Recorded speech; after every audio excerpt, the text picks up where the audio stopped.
What's up, guys? Welcome to another edition of The Press. I'm your evocative, provocative, talkative host, EJ. I hope you're all having a blessed Easter. Jesus Christ is risen. He is risen indeed. In Him we have hope for our salvation, and by Him we have peace. What a wonderful, wonderful thing it is to have peace. It is truly an amazing thing to sit back at the end of the day and say, you know what? No matter what comes my way, no matter what difficulties life has for me, no matter what troubles I'm in, I can always look to the cross and I know I have an eternity of peace waiting for me. And I just wish everyone would know what it was like having that peace. And today, I just want to take a minute to be grateful, and I just want to take a minute to encourage you all in the fact that God Himself came down, sacrificed His own Son, and gave His life for us. The ultimate heroic act, by the way, is the sacrifice of one's own life. Gave it so that we could all have eternal life and so that we could all be together with Him in eternity.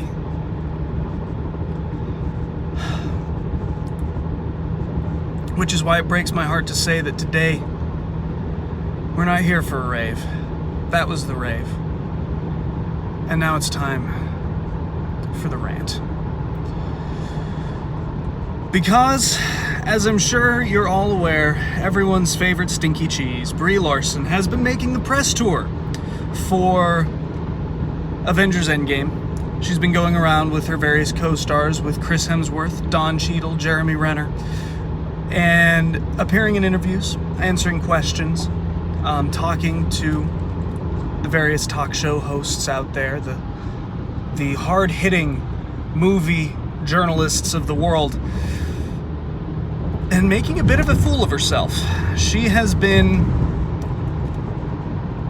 repeatedly outed as an unpleasant person by all three of the men I mentioned, actually. Jeremy Renner's response was to issue a subtle put down in the form of, well, I don't think you need celebrity to be a good person, and I don't think it should be a platform for self-aggrandizement, essentially, is what he said. He said, I don't need that to be more accountable. I'm accountable in my personal life. Cheadle was a little more forward about it, saying she's not one of the gang yet. She's still, we haven't finished initiating her, as it were. She's not one of us. We're not a big fan. And she made no effort, as he was saying this, to try to ingratiate herself. As an aside, there was no effort from Brie Larson to say, well, you haven't given me a chance, or, well, I've been trying and I'm getting better, I'm getting there. She was hostile back. She presented herself as miffed, upset, offended that they hadn't included her, but gave no defense or rationale as to why they should. She was just upset. But my personal favorite has been Chris Hemsworth, because I don't agree with all of Chris Hemsworth all his politics, his views, his statements that he's made in the past. But he is fun to watch. He's a fun actor. He knows better than to take himself too seriously. And he, as we have seen with his discussions with Brie Larson, he knows how to go after people who do take themselves too seriously.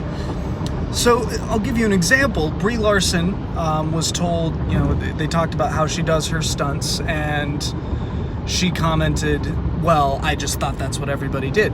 She had a stunt double in Captain Marvel. She does not do all of her own stunts, and she knows darn well that that's not what everyone does, but she wanted to make herself look good. She wanted to take herself very seriously. And Chris Hemsworth said, oh, so you're going to be the next Tom Cruise. And she was very upset by this. This offended her deeply. Another instance would be where he kind of said, "You're not that strong. You haven't proven that you're the strongest." And she said, "No, I'm the strongest. I just am." And he said, "You're not. You're clever. You're smart, but you haven't proven that you're strong." And so he spent the entire interview kind of poking at her. But to really get down to it, today I want to go back to where this all began, because really Brie Larson kind of got put on the map when, in terms of her views and her ideas of the way things ought to be, when she received an award and made the comment that there were too many white movie critics and that someone was gatekeeping minority groups from becoming movie critics. Essentially that marginalized, to use her word, marginalized people were being excluded from film criticism. Not that they weren't coming into the field, not that they just didn't care, but that they were being excluded, and that she didn't want white men in movie criticism, essentially. She didn't want to hear, for example, what didn't work for a 40-year-old white man in A Wrinkle in Time. She wanted to hear what worked for a black teen or a biracial teen or a black woman or a biracial woman. Okay, that's fine, but that's an acceptable position to take. It's a racist position, it's a sexist position, but it is a position she is allowed to take because this is America. That's perfectly fine. There are two problems. The first one is that, well, the things that didn't work for those 40-year-old white men were issues with the actual quality of the film itself, not with the writing, not with the acting, though the acting could be described as laid back at best and phoned in at accurate, not with the revisions they made to the story, not with the general themes and plot changes that they made, but the criticisms that were most prominent that I saw in reviews. The criticisms, I worked at the theater as this movie came through, and the criticisms I heard most from people who had watched the film as well were that the movie was bad. It was badly made, badly edited. The sound editing, for example, you couldn't hear half the dialogue. The CGI was okay. It was, it held together, but it wasn't as fantastic as the scenes would ask us to believe. And again, the performances from the writers were phoned in at best. But that's not the real problem. The problem is Brie Larson is wrong about who the movie was for. The movie was more for a 40-year-old white man than it was for a biracial teenager. If for no other reason than that there are more 40-year-old white men than there are biracial teenagers, and that means it's a very good chance that more 40-year-old white men than biracial teenagers have read A Wrinkle in Time. Because in naming your movie A Wrinkle in Time, and in saying in the film's credits, based on the novel A Wrinkle in Time, they have irrevocably and inextricably linked the movie to the book A Wrinkle in Time. That means that the audience of the movie, the people they are seeking to reach with this movie, are people who love the book A Wrinkle in Time. It's not people who happen to have a certain skin tone and a certain set of chromosomes. It's not people who are a certain age. It is the people who like A Wrinkle in Time. That's what A Wrinkle in Time movie is for. If you wanted to re-release the exact same movie, retitle it as The Oprah Winfrey Fever Dream, something like that, by all means, go right ahead. It'll still be a bad movie, but you have now enabled yourself to say this is for biracial teen girls. But in naming it A Wrinkle in Time, you have tied yourself to the book. You have bound yourself to the book and its audience. That has become your audience by association.